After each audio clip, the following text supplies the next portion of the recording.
Hey guys, Anthony for Botanic Wonders here. I'm at our sales greenhouses in San Marcos, California. We have about a 200 by 60 foot greenhouse that's full of rare cactus and succulents. This is our main sales area as well as a place where we do some growing. This video is going to be all encompassing on Operculicarya decaryi. I'm going to be showing you how to take this into this. And now I'm going to give you a really cool behind the scenes look at where the process of growing a tree like this starts. So I'm here at Al's house, and as you can see behind me, we've got a bunch of the Operculicarya. This is actually the location where I first met Al and where really my infatuation with this plant really grew. Yeah, I just want to welcome everybody over here. This is my personal residence, and this is where I started growing this wonderful plant, and which quickly became my favorite of all the species that we grow. Okay, Al, so obviously you love this plant. Where was your first introduction into Operculicarya? Yeah, so that's a pretty crazy story. So when I started collecting succulents and cacti and so on, I had moved to California in 1976. I was just starting to get into it. This plant, I never saw at a nursery. I didn't even know it existed. I did my whole schooling, went through my whole collecting time, got out of it, got back into it around the year 2000. And I went to Grigsby's Cactus Gardens, and I saw little seedlings of these. Okay. And immediately that was like a light just went out of my head. And I go, what is this plant? And I had to have it. So I just started buying every week. I bought like 2 or 3 of them. Yeah. You know, just like, I got to have this plant. And were you into plants already, or that was? I was just starting to get back into it again. Okay. Okay. And so I had just started collecting again. And literally I had only probably like 10 plants from my original collection. That was it. And out of thousands that I had, lost over the years or sold or given away or whatever. And so I literally was just starting again around the year 2000. Yeah. And this was the plant. And then I started to find out about it, read about it, get books on it. There were articles, and get to more and more, so where I could start to figure out how to grow them. Right. And learning, that they were dioecious. Yeah. Obviously, that we have to have a boy and a girl, to produce seed. And was it automatic? Like you saw this plant and you just Oh yeah, knew no, that was it. That was it. Yeah, no. A lot of people say that. It was immediately, I saw it, and I knew it was the perfect plant. It was a small leaf in proportion to the tree. Right. It was like, again, I always called it the natural bonsai. That was a term that I coined because to me, this plant, you can just plant it, put it in a pot, you don't have to do anything, and it looks cool. Right. It's just a neat plant. Yep. So, yep. Yeah, but I love this plant, for sure. So I'm going to show you guys the first big plants that I saw of this and what really got me going on Operculicarya. So Al, obviously this is, I think, the biggest plant you have here. Yeah, How old is that? Can you tell me a little bit about that? So this plant here was a gift that was given to me from Madeline at Grigsby's. Okay. So at one point, this was in one of her pots and her area where she was growing the Operculicarias, and she gifted me the plant. She actually gave me a new pot to put it in and everything, and then she gave me a little history on it, which is kind of cool. So it was grown from a cutting. It's a female, and this is even her handwriting down here on here. That's really cool. Which is really neat. Rooted cutting, that's what the RC stands for. And this plant most likely, I believe, came from like John Lavarnos, one of the great collectors back in the day, and it was brought back probably, I have no idea, but maybe the 60s, 70s, somewhere in that range. So it's old. So it's old. And it is a female too, so which was like, I was really searching for the females, because as we know, there's not a lot of females. Yeah, it's about 1 in 10, right? So we, it was like, oh my gosh, I got a female. I was really excited about it. How big was it when you got it, when she gifted it? It was actually pretty good size still. It was probably about a 6 to 8 inches, somewhere in that range. So it was already a pretty good size plant. Yeah, very mature. When I got it. It was very mature. It was at least 5 in the pot, maybe 5 to 6 feet tall. Okay. Somewhere in that range. And then I got 2 other plants that were cuttings that I bought from Rainbow Gardens, and they were just males, and they were about the size of this branch when I got them, believe it or not. And that's this plant right here. So this was grown also from, literally they were cuttings and they were male plants. And this was one of them, and there's another one that's kind of tucked back in here. But I mean, that's amazing. So that's some of like the Botanic Wonders founding stock of Operculicarya. And this again was probably around the year 2000, somewhere around there. That's kind of when I started collecting, 1999, 2000. I started collecting these plants again. And so everything of the really old ones is probably somewhere in that range of age that I had it. And they were older than that, from whoever else was growing them. Yeah, right? Yeah. So, I know you've talked about before, you said this is a root cutting. Do you find a difference of root cutting versus seed grown? Actually, I think this was actually a regular cutting. Oh, just like a stem cutting? Yes, stem cutting. I think it was. Yeah, this was just meant rooted cutting. Right, got you. So so this one here is very typical of a cutting, and you can see kind of how it tapers down here. That's very typical, where as a plant that grows more from seed, we would tend to have, I don't know if we can get a shot back in here of this plant back in here. This is more of what it's going to be like if it was actually grown from seed. Right, because the base is more flared out. You Right, see it's the going to have the roots. roots there and everything, where these roots tend to be more underneath back in the plant. But that's kind of an indication, not 100%, but it usually helps identify how the plant was propagated originally. Right. Yeah. So going off of propagation, are you pollinating these, or are we just? So I let nature do it. Right. So you know, a lot of people will get in there and they'll do their paintbrushes, but I place the plants in a way. We have a lot of wind here on this property, so I place the plants in a way that I hope that the wind will pollinate, and also then we'll hopefully get some bees and hoverflies and things like that that will come in, the natural pollinators that will do the work for us. But like for instance, a male, female, I think I got another female here. I'll put a lot of the females in the middle too, so as the pollen blows, it's going to blow that way on top of them. You know, so that's kind of what we're looking at. And then comes down to stuff like, you know, I have my plants that I like because of the texture of the trunks, you know, that we talk about, right? The bumpier trunks and so on. And there are some plants in here that, you know, definitely have that characteristic that we could probably point out back in here. Yeah, so that's a really good bumpy one. Yeah, that's probably my best male right there, that particular one. And I think that's produced a lot of great plants from our collection, you know, that we've had over the past few years. Yeah, but as you can see, it's a really cool plant. So. And then I see we have some seed here. Yeah. Right, and so, do you know, I don't actually know about how long it takes to ripen. I know conditions matter, So I'm usually start in August harvesting, almost every year, it seems pretty much.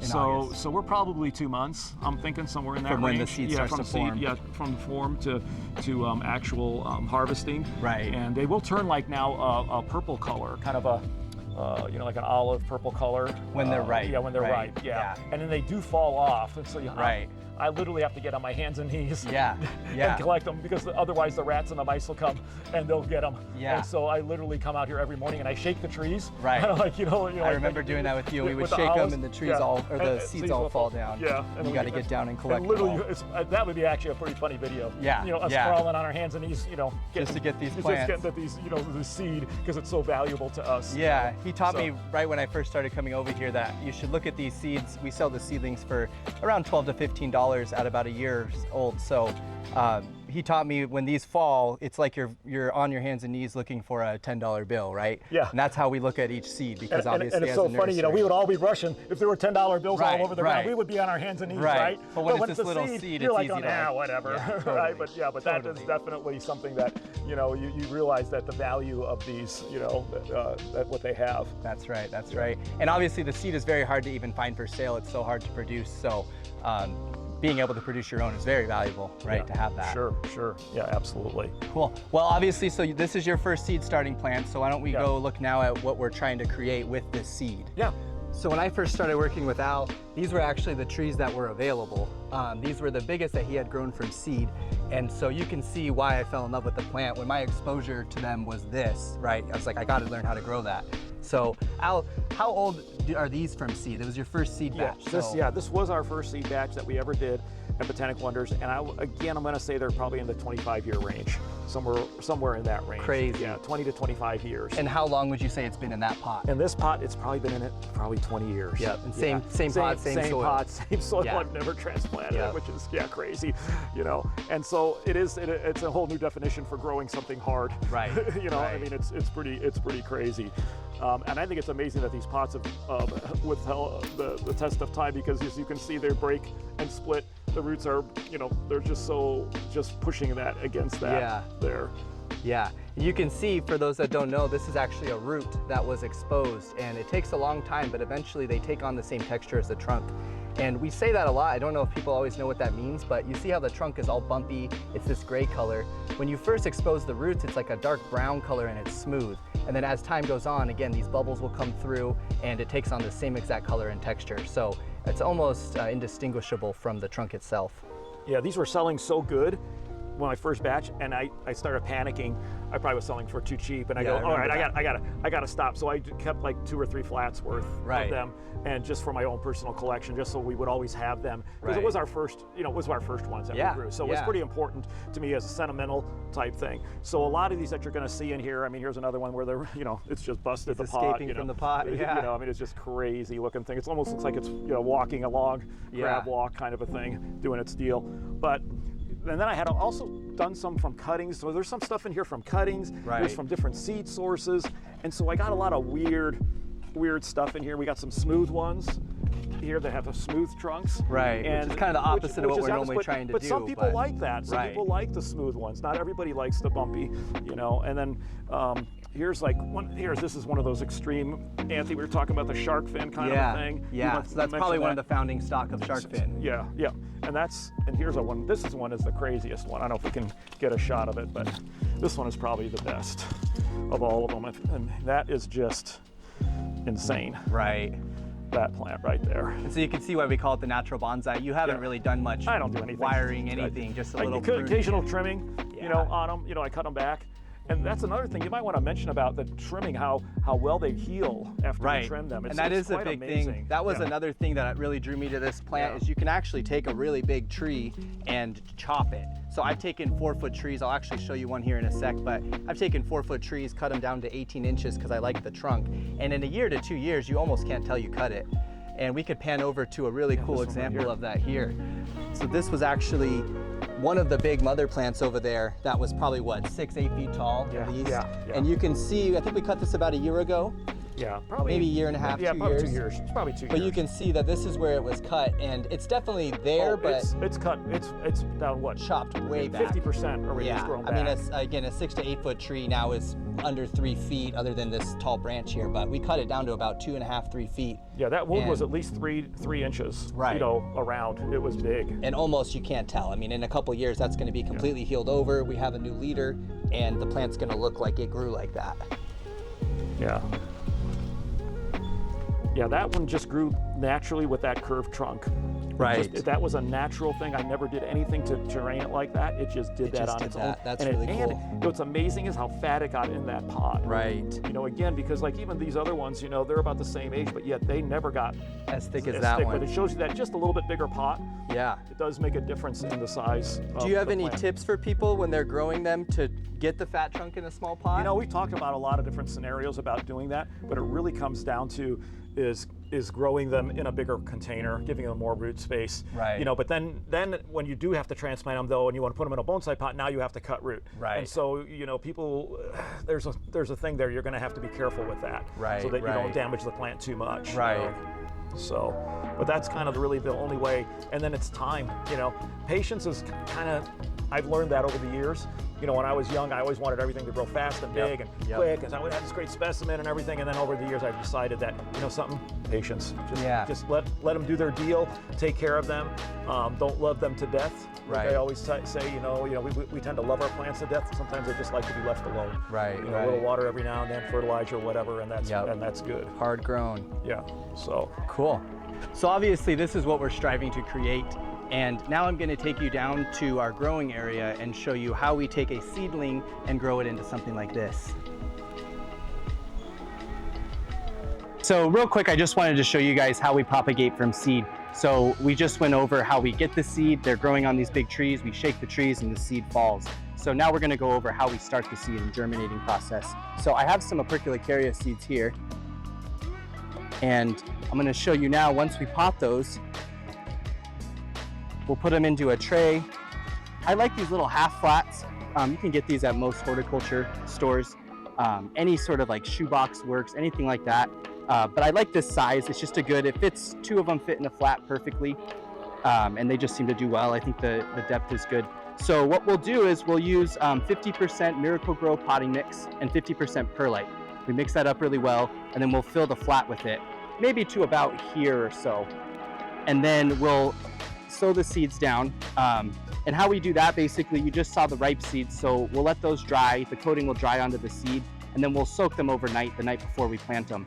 And then what we'll do the next morning is we'll rub them all, and you'll get all of that fruit off, so you have a nice clean seed to start with. Once we have that, we'll just go in here, sprinkle them out, try to get them as even as possible, but again, we're doing so many that it's hard to be specific on where each seed goes. So, and then we'll do that. We keep them wet. We have a little misting nozzle, constantly spraying them 1 to 2 times a day, depending on the temperature.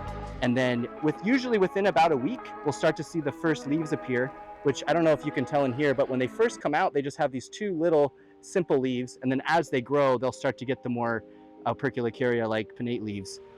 So we'll usually leave them in there anywhere from like a month to 2 months. These were just taken out. They were planted July 12th. So that's about a month and a half of growth, you can see right there. And then once we have this, they've got a nice little taproot forming, and now they're ready to harden off. And we'll put them in off of the heat mats, and we will wait to pot them up. We probably won't do these this year. It's starting to get late in the year. I don't like to really pot past August, and so you want to make sure that they have plenty of time to reestablish in their pot before we start to harden them off with the heat, less water, stuff like that. So we're here in our growing greenhouses, and we have a bunch of Operculicaria we've pulled to be potted up into the 6-inch pot, which is like the big specimens you saw up there. So Al, when you're looking for Operculicaria to pot up with bonsai potential, what are you looking for in here? So what we do is, we grow thousands of seedlings, and so I will go through almost all the seedlings individually, and I will check for certain characteristics. And this is just something that's happened over experience, okay? I just figured this out over time.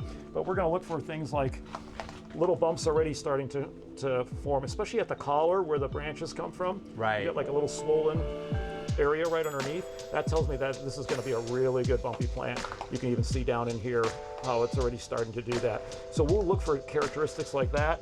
We'll look for, let's see, this one was, I think, kind of a cool one too. That You can see that really extreme back there, how that is. Yeah, and that's the bumps that already, look and see, it's already getting right there. And so I'm looking for that already. The bumps, yeah. Yeah. Sure. Cool. Okay, well, we're gonna grab a few of these and show you how we pot them up. So we pulled a few seedlings here that I'm gonna have Al pot up. I just wanted to talk about our soil mix, which is a question we get asked a lot. So I have right here our soil mix already mixed up. This is 80% pumice and 20% peat. It's not exact, but it's about as close as we've gotten. And this is what we use for probably 95% of what we grow in the nursery. There's a couple other soil mixes we use for specific things, but this is a good general mix for us. So again, 80% pumice, which is what adds most of the drainage, and then the peat is what we use for moisture retention. And then we're also planting with a 270-day fertilizer called NutriCoat. It's a hard one to get, but any slow-release fertilizer will work when you pot them up. So Al, why don't you show us how you pot up Operculicaria? Yeah, sure. I've done a few in my day. So one of the first things I'm going to do is sometimes if there's gravel on top of here, many times I will try to save that gravel and use it for another one. So I'll just put that gravel off to the side. I'm all about recycling and using things over and over again. But the soil that's going to be in here is really good. These plants haven't rotted or died. So I'm going to just actually, after I take it out of here, I'll just let that fall back into this batch, and we'll just reuse it also. We'll recycle it. But basically what I usually do is I cradle the plant like this with my hand. I'll give it a little tap, and it usually just comes out just fine like that.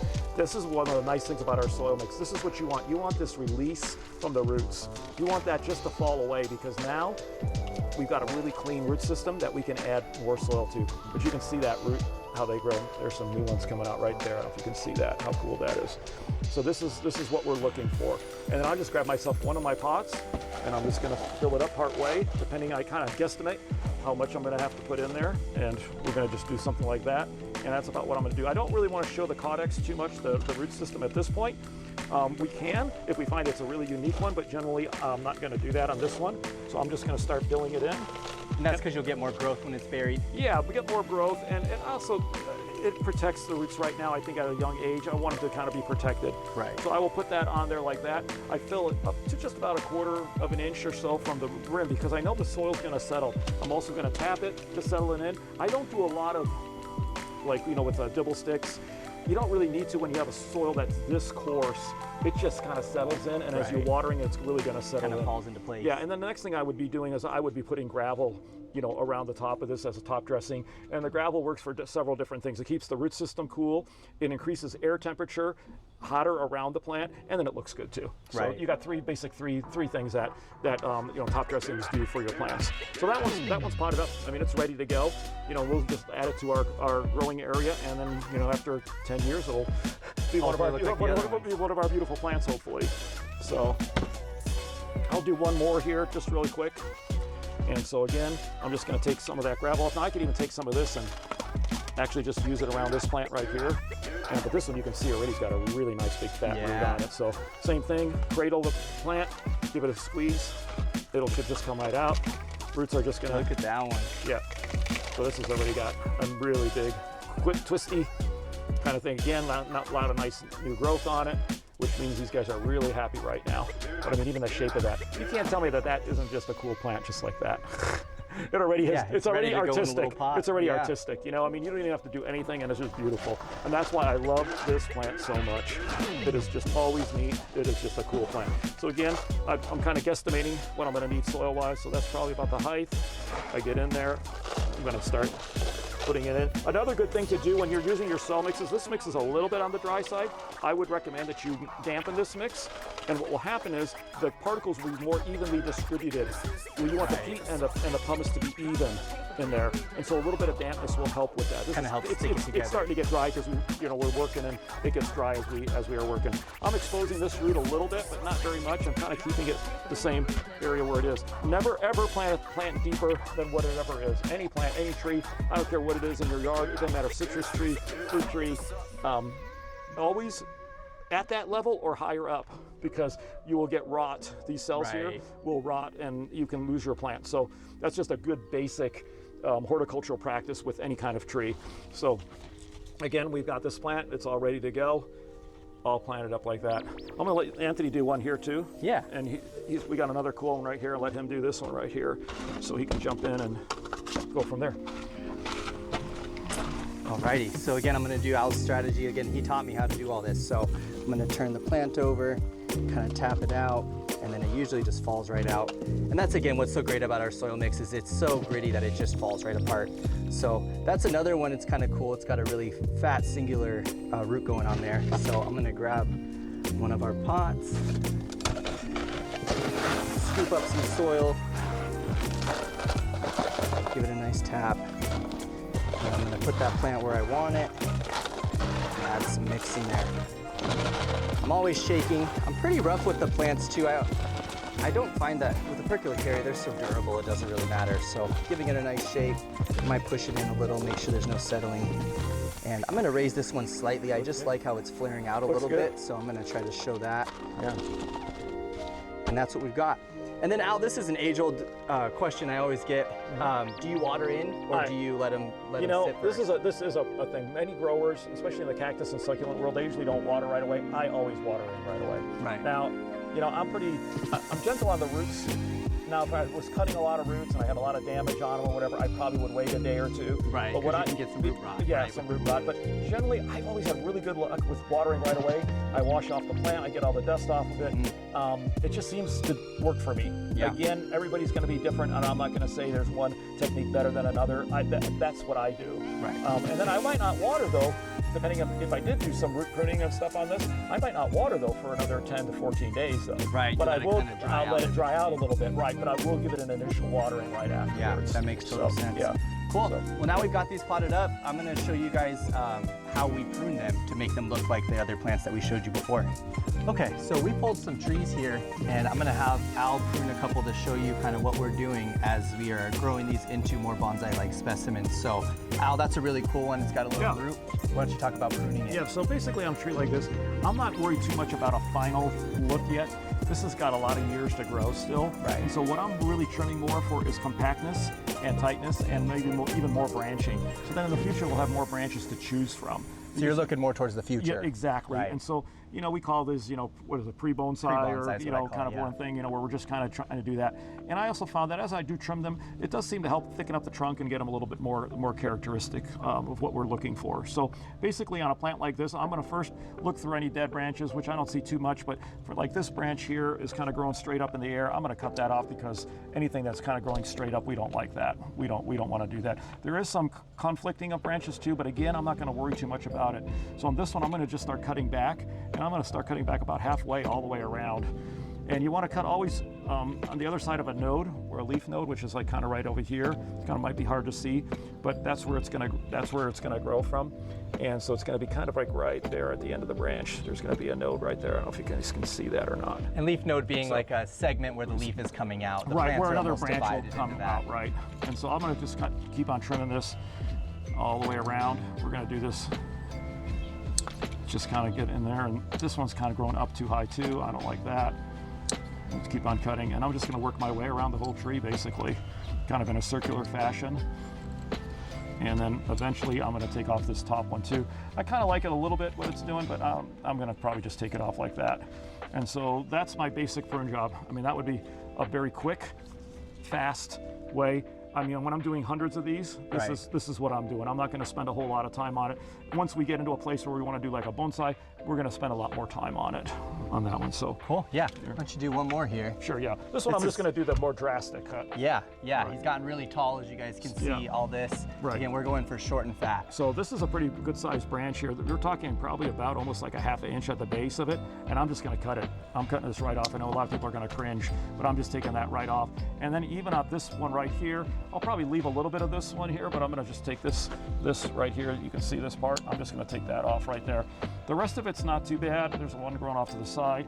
And again, I'll just trim these kind of back a little bit. Right, which encourages branching as well, right? Right, and just kind of for proportion, because there is an artistic thing, and it's kind of like I'm practicing on these, even though I know it's not going to stay like this, but I'm always practicing my artistic impression of the plant. And so this way it helps me to hone my pruning skills. So as I'm doing them, even though, like I said, this plant will never probably sell like this, I'm still doing it to kind of practice so that it looks good. Right. I'm getting better and better at it all the time. So every time you prune, you should be trying to improve your pruning techniques, because it is an art, and it does take time. It's taken me a lifetime, and I still feel very inadequate. Right, right. Cool. Yeah, well, I'm going to try a couple of these too. So this one, as I look at it, again, really nice trunk development, but you can see it's gotten kind of leggy. So I tend to go really extreme on these. So I'm even looking at this, and I think this is going to be my new leader. So I'm going to chop this big guy right off the top and get rid of that. And you can see that's a big cut, but it's already starting to look more like a tree. And then I see some cross branching here. I might get in, maybe get rid of this one. I'm going to shorten, let's see, this one a little. And then I'm also looking for generally shorter branches at the top. That's not always true, but generally in bonsai we're trying to create kind of like a triangle. So I'm going to get rid of this guy. I'm going to bring this one back to about there. And then I've got this one's kind of bugging me. Again, kind of gradually getting longer as the tree goes down. Another thing you'll see in bonsai, they talk about sacrificial branches. So that would be letting a branch grow usually towards the back of the tree that you're going to allow to thicken. And that can be because I want this to be a thicker branch in the future, or sometimes the plant will thicken up to that lowest branch. So I'm actually going to leave this even though I'm not crazy about it. And I might trim this one a little back. And then I think that one looks pretty good to go. Looks real good. And then we got one more here. This one's a little more developed, and that's another one. It's just gotten way too long for my liking, so I'm gonna go way back on this one. That reminds me of those like dwarf ones that we do sometimes, right? Yeah. Where we just cut them, keep on cutting them and cutting them, and we just get this fat little plant, 5 or 6 inches tall. Totally. Yeah, so I think that looks pretty good to me. Again, pre-bonsai, not necessarily going for a perfect tree look yet, but we're getting there. Look at that trunk on that one too. You might want to. Very bumpy plant, and again, that's what we're going for to create the best bonsais. So now we've shown you how we grow our Operculicaria into the specimens that Al's been growing for years. Now we have a special treat for you. I'm going to show you us taking a very large tree and putting it into a bonsai pot and all the process that's involved with that. So let's head on over to the other greenhouses and we'll show you that. Okay, so we're back at the Twin Oak greenhouses in San Marcos, and as you can see, I have a very large Operculicaria tree here, and I'm going to show you how to take this to this. We have obviously a very large Operculicaria here, and we're going to take this and put it into a massive bonsai pot. So I have the pot selected here, and we're going to be using this guy. I liked the kind of a Japanese look to it. We're trying to do like a somewhat traditional looking bonsai, but with a very untraditional bonsai tree. So Al and I are going to start by bare rooting this plant. As you can see, it's growing in about a 10-gallon container, and we're going to remove all of the soil in order to put it into here with our fresh soil. Now comes the fun part. Yeah. So probably what we'll do is let's just tip it maybe. Yeah.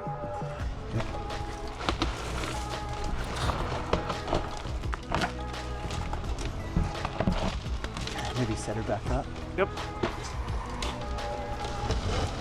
Okay, so we got the plant out of the pot, and you can see how root bound this plant is. The soil is all holding together. So now we're gonna go through, and we have these cool little bonsai tools you can buy that are for roots. And so we're gonna use this to get in and remove the old soil from the roots. I like to start always kind of at the top area, break it down. You also always will have a lot of weed seeds and stuff at the top of the soil. Towards the top. So we kind of want to get at least as much of that as we can off of it. We just want to break that down. Just an area that we can start to work from. Now, Al, normally do you remove all of the soil? Do you leave some of the soil? It depends. What's your preference? It just depends. Yeah. On some plants, I only take out what I need. And other times, it depends on what the soil is that I'm replacing it with. Right. How much it will be the same or different. This is pretty different soil, so we're going to try to take off a good amount of it. Yeah. As we go on this here. This is always a cool process too, because you get to see the thick roots that have been forming under the soil that probably haven't been seen before for a very long time. There's some I can start right there. On this. You can see You that. got some thick roots. Yeah. So right here we're getting some right there. That's a nice big one.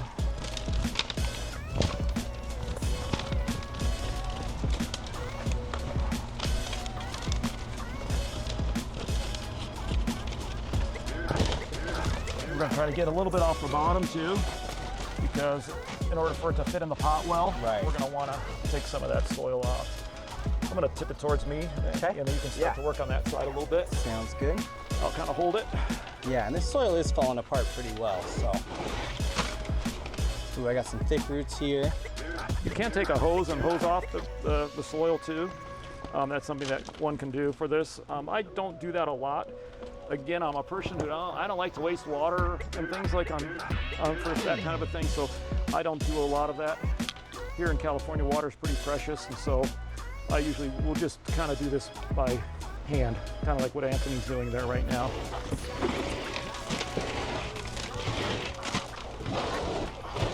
I think we're getting there. I got some fat roots on this side. Yeah, can we turn it a little bit? Yep. You can see you got a good workout doing this. Yeah, that's for sure, and nice and dirty. Yeah, your hands you will get good grip, and you'll get very strong forearms and hands when working with plants. There's always something, pruning shears, whatever you're doing, good workout. So this plant's actually got a pretty compact root system. It does, not that big. Lots of fat roots, but it's gonna be nice and easy to transplant into our pot. And just to speak to the resiliencies of these trees, I've taken big specimens like this before, maybe not quite this big, and I've chopped the roots, a good amount of them off, and still put them in a pot, and they come back no problem. It's a very tough plant that handles root pruning well.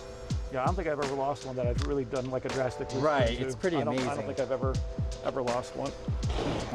How's that looking down there? Looking pretty good. I'm gonna hold it over the trash can now and just get some of that last bit off the bottom. I think that looks pretty good. Okay. We do just want to be careful setting up too much on the roots there. You can see this nice root system that we have here. Very, very fat roots. Looking good. And then if we could just turn this tree my way a little bit. There you can kind of get an idea. Yeah, we can see a good look of it. One thing I wanted to talk about too, if I could borrow your pruning shears, Al. Yep. I see this really cool root here that's going to be hard to leave. And one thing that's really cool about these trees is you can actually grow them from the roots. So I see this one has a cool taper. I'm going to go ahead and just trim that one root. Now, if you were propagating a bunch, you could take more root cuttings, but I can show you there a root that I cut. And now what we'll do is we'll take this plant, put it in a pot, and leave about that much sticking up. And usually within a couple weeks to a month, you'll start to notice little leaves forming at the wound, and branches will actually grow out of this, and you could grow a whole nother tree. And it's fast. Very quickly. It's fast. And you already have the cool trunk, so you can kind of select your bonsai. Makes a really cool plant. And just so you know, it is asexual propagation, which means it's an exact duplicate of this plant. Same genetics. So if, let's say you have a girl and you want another girl, you can get another girl. That will for sure grow into a girl. Yep, which is cool. Okay. So we can now probably Want to get the pot? Yeah. If you want to, are you able to? Yeah, I can tilt move this. him or it's a heavy plant. I got it.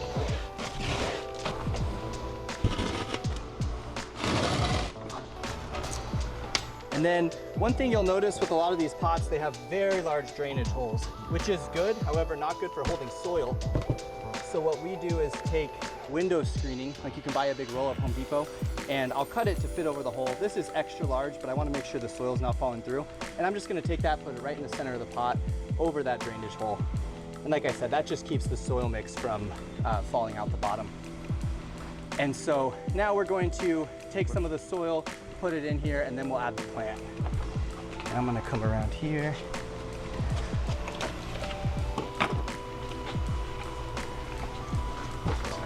I'm just using a 1 gallon pot to do this. You could obviously use like a scoop or something too. Makes it a little easier. I'm gonna start just like we did with the 6-inch pots. I'm just filling this about a quarter of the way to start. Then we can start treating it. Now, let's see what that looks first. like. Front, would you say probably? Yeah, and you want to talk about front selection a little bit? Yeah, so we need to look at what's going to be your best point of view for that tree. Here, I can hold it while you decide. I still think that's probably the front. Where we've got it here. Yeah, I think that's probably the front. Okay. I think that looks pretty good like that, but we'll have to kind of, we might still move around a little bit. With a round pot, it wouldn't be a problem, but with a square pot, we're going to definitely want to be facing on one of the planes. Right, because you'll have like a defined front.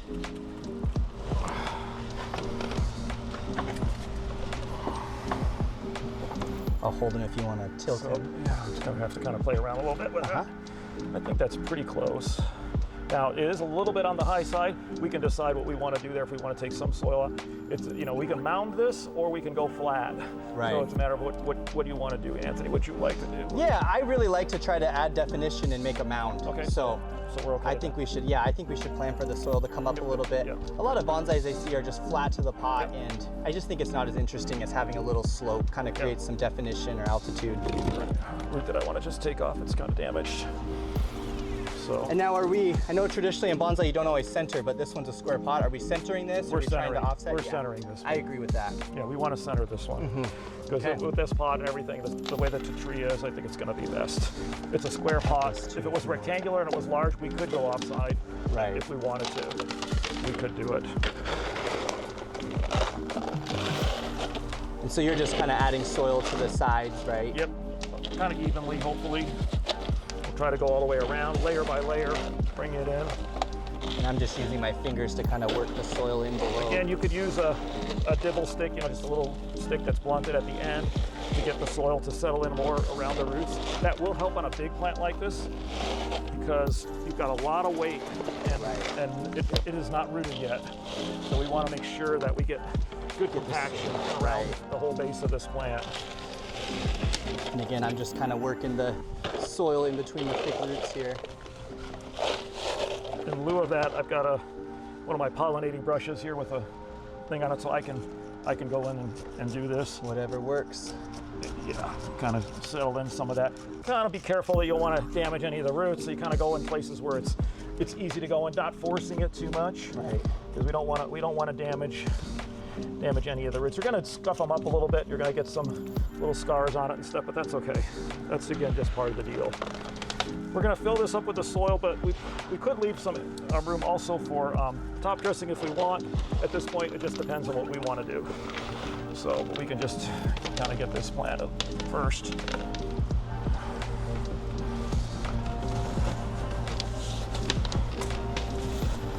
Yeah, it's funny, every time you stick your hand in, it's like the soil goes down another inch because it's settling in. There's a lot of compaction that's got to happen here. And again, this is going to be a tough one for us to shake, but we could shake it too. Right. And that does help settle it in. Again, it went down another inch or two. Yep, just by doing that. So anything like that you can do to get that plant settled in is going to help hold it in place. And we can still adjust it, whether it's straight up or down. We can still play around with that as we go. Yeah, you can see the plant's holding itself in place now with the soil. Right. I think it looks really good. So too. There's still a lot of work that has to be done on this tree. It's an old tree, it's got a lot of stray branches, a lot of stuff kind of going all over the place. But Anthony, I really liked it because we like that kind of that sweep down look. Yeah, almost like I don't know what kind of trees that is, like a cedar or some of these trees that kind of look like that. That's exactly what I think. Like a swept down look. So, kind of neat. Cool. So now we got it in the pot. We're going to pull it down so that we can prune the branches. Okay, so we've pulled the plant down a little bit lower just so we can get to the top. We still needed a step stool, which, Al, have you ever done a bonsai this big? No, never. Me neither, me neither. Never. It's kind of cool to try it. So, so Al's gonna start, and why don't you go ahead and show them kind of what you're cutting and why. So I think we like the shape of this, but these branches up here, we don't really like these. They're just kind of all over the place. They're not really any kind of symmetry to the rest of the plant. But I'm okay with this being narrow and not a lot of branches here. Now we're gonna hope that over time maybe a few more will grow, but we're also okay if the top is kind of, bare. We don't, on bonsai we call that sometimes a gin, where they'll actually even expose the bark, right, on it. So I think we're going to kind of go for something that's a little bit similar to that. Might not be quite exactly like that. So I'm going to take off these major branches right now. I'm going to take off like this guy, and I'm going to cut it right down to the trunk. I'm not going to leave any kind of a stub or anything like that. I want to get those off. I'm going to take off this one too. I'm going to get back in here. We're going to take that. I know someone's going to ask me, can you root these cuttings? Yeah. Yep. I always tell people, for me, it's about 50-50. I don't even really try anymore. So we've taken those off. So now we got a straight thing going on. I might take this off, but we could also train that as a new leader. I don't know, what do you think, Anthony? You want me to cut that back? I might take it. The only hesitancy is sometimes you end up with a weird stumpy top, but I feel like the taper's really good. Yeah, I think I'm just gonna take this off too. Chop it and see what happens. Yeah, I think so too. And then we got this a little bit here. I'm just gonna clean that up a little bit.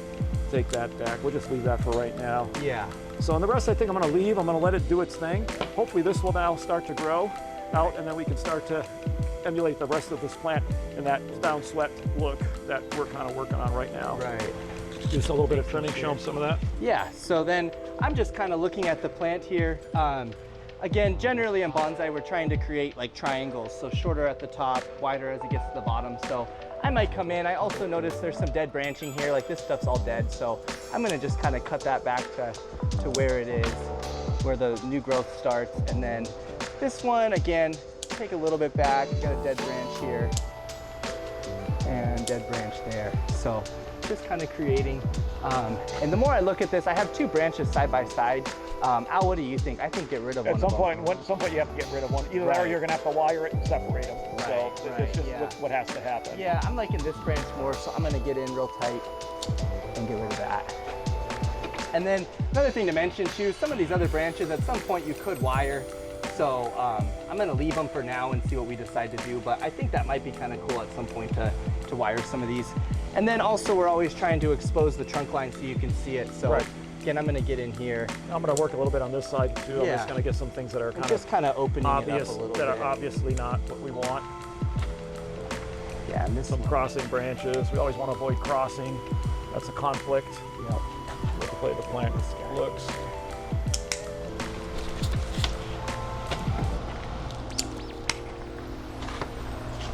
And then what we got here, see how this one comes across the trunk? This is kind of what Anthony was talking about. We got to get rid of that. We want to show that trunk, and then we're going to get rid of this one too. See how we're starting to now open this up? We want to see that structure a little bit. We want to start to get that trunk a little bit showing up. Yeah. In fact, there's even more that we could probably take out of here. Yeah, what do you think about that whole branch, or would you leave that? You could go, let's just try it. Another thing I've always found with you do one thing at a time. Right. Sometimes take one and then see if you can get away with it. You can always take more off, you can't put more on. Yep. And so yeah, that opened it up pretty good. It might be a little bit of conflict here and here, but again, we might be able to work with that at some point. Just bring this one in. Yeah. And something like this that comes up like this, I'm just going to take this back because eventually it's going to come down and we'll get it going like that. Yeah. I see some dead branching on my side here. And the more you prune, the more you're going to see, because all of a sudden it's going to open up a lot of dead stuff. You're going to start to see a lot of crazy stuff that you would never have noticed before. We want to kind of open things up, and then as we go up, see here, there's another one that kind of a cool branch, but we'll kind of leave that. I'm going to take that back because I think that's dead. Yeah, I think it's looking pretty good. So, I mean, there's still a ton of work, but I think you're getting kind of get the idea. Right. We're just kind of roughing out the shape of it. Will eventually be the bonsai. And just by doing some of this pruning like this, you're going to open it up too. And I think Anthony's talked about the back of the tree can have a lot more branching and stuff than the front. Right. That's how we create depth. That's what we want to do, is kind of create that depth. This up here, I don't know if we want to take some of that out. See, that yeah, there's definitely some conflicting. I think that one you had on your left hand. Yeah, I think I want to get that out of there.